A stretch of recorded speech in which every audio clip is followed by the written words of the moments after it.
Vamos ahora a calcular una variable estadística nueva que se denomina el coeficiente de asimetría o coeficiente de Pearson, también lo conocemos con ese nombre, para lo cual vamos a necesitar tres variables estadísticas previas que ya sabemos calcular. Entonces, el coeficiente o la variación o la asimetría por medio de Pearson, asimetría por medio de la variación de Pearson, ¿cierto? El coeficiente de Pearson, como se denomina también, se define como la media o promedio menos la moda dividido la desviación estándar en este caso, que la podemos llamar S, ¿sí? La desviación estándar, que ya sabemos calcularla también. Entonces vamos a calcular para una distribución de datos estos tres valores. Entonces esa distribución de datos va a ser la siguiente.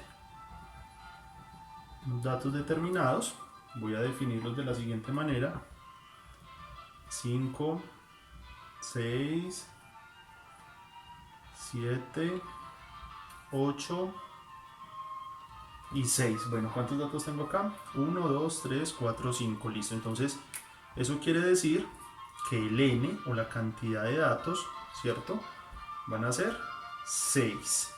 Con solo observar estos datos, pues ya nos damos cuenta que tenemos una de las variables que me están pidiendo, que es la moda, ¿cierto? En este caso, la moda va a ser el dato que más se repite, que lo podemos observar simplemente al analizar los datos. El único dato que se está repitiendo es el número 6, con 2, 4, 5. Yo porque puse 6, no sé por qué puse 6. Acá es 5, 5, ¿cierto? Repito, este N5 es la cantidad de datos que tengo, 2, 4, 5. Y este 6 es la moda, que es el dato que más se repite, que aparece dos veces. Pero aún me falta calcular la media, ¿cierto? Entonces, para calcular la media, vamos a tomar, recordemos que la media se define como la sumatoria de los x sub i sobre n, que en este caso pues la estamos poniendo mayúscula. Entonces n mayúscula, que es el x sub i, pues recordemos que el x sub i es simplemente sumar todos los valores y dividirlo entre el total de datos que tenemos, ¿cierto? Entonces, si nosotros hacemos la operación, que les dejo para que ustedes la realicen, si suman todos estos datos y los dividen entre 6, pues deben obtener como resultado el 6,4, ¿cierto? Que ese dato ya lo podemos poner también dentro de nuestra lista de datos generales. Entonces nuestra media va a ser 6,4. No la calculo porque ustedes ya saben hacerlo, repito, sumar todos los datos, dividirlos entre el total de datos, que son 5. Sin embargo, pues para nosotros poder calcular la desviación, ¿cierto? La desviación estándar, para nosotros poder saber cuánto vale la desviación estándar, S, que también la podemos encontrar representada en algunos casos como sigma, estamos hablando de la misma variable sino representada con diferentes letras. Necesito conocer un concepto estadístico que es la varianza, ¿cierto? Y la varianza se define como S cuadrado, o si la estamos utilizando respecto a sigma, pues va a ser sigma cuadrado, ¿cierto? Y la relación que nosotros tenemos para calcular, voy a trabajar de ahora en adelante solamente con S, entonces S cuadrado va a ser igual a ¿quién? De manera general sabemos que es la sumatoria de cada valor menos la media, que ya la tenemos, elevada al cuadrado sobre el total de datos, ¿cierto? Entonces, a esto recordemos que lo denominamos como varianza.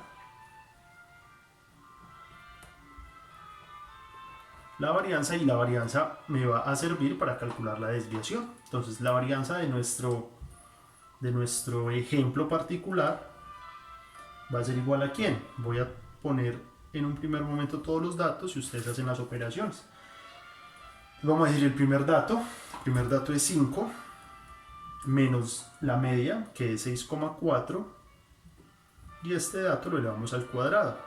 Como es una sumatoria, lo sumamos más el siguiente dato para nosotros es 6, menos la media que es 6,4 elevado al cuadrado, más el tercer dato, que en este caso es 7, menos 6,4 elevado al cuadrado, más el siguiente dato es 8, menos 6,4 elevado al cuadrado, más el último dato que es nuevamente 6, menos 6 menos 6,4 elevado al cuadrado, y recordemos que esta operación nos dice que debe ser dividida entre n, y n que es el total de datos, que para nuestro caso es 5.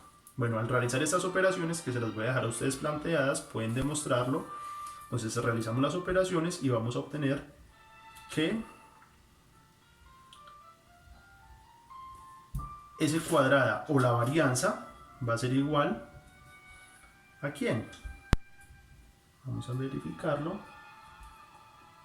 S cuadrado, si hacemos las operaciones, esto va a ser igual a 1,04, ¿cierto? La varianza. Pero recordemos que lo que nosotros necesitamos no es la varianza. A nosotros no nos están preguntando por la varianza. Lo que necesitamos es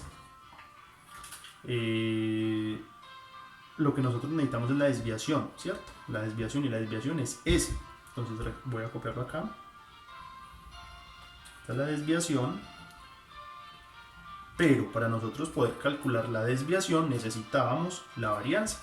Ahora sí, como ya tengo la varianza, pues nosotros sabemos que para calcular la desviación simplemente le sacamos raíz cuadrada a esta. Entonces decimos, acá mismo, que S va a ser igual ¿a quién? A la raíz cuadrada de S cuadrado. Entonces para nuestro caso S va a ser igual a la raíz de 1,04. Hacemos la operación, voy a hacer la operación acá. Raíz de 1,04 es igual a 1,01. Entonces S es igual a 1,01. Este es el dato que nosotros necesitamos. Este dato también lo voy a copiar ya dentro de nuestros valores definitivos. Entonces voy a decir que S, lo voy a poner acá, es igual a 1,01. Y ahora sí podemos calcular el coeficiente, ¿cierto? Entonces el coeficiente es igual ¿a quién? Entonces el coeficiente de Pearson va a ser igual ¿a quién? A la media.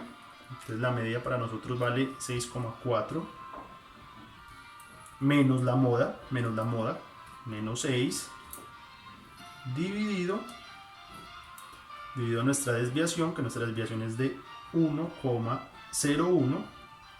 Hago la operación, pues me va a dar 6,4 menos 6 dividido 1,01, obteniendo como resultado 0,396. Voy a dejarlo ahí. Simplemente en este momento me interesa que sepan calcular este coeficiente, y más adelante vamos a ver para qué utilizamos este coeficiente de variación o de asimetría o coeficiente de Pearson. Acá terminaríamos.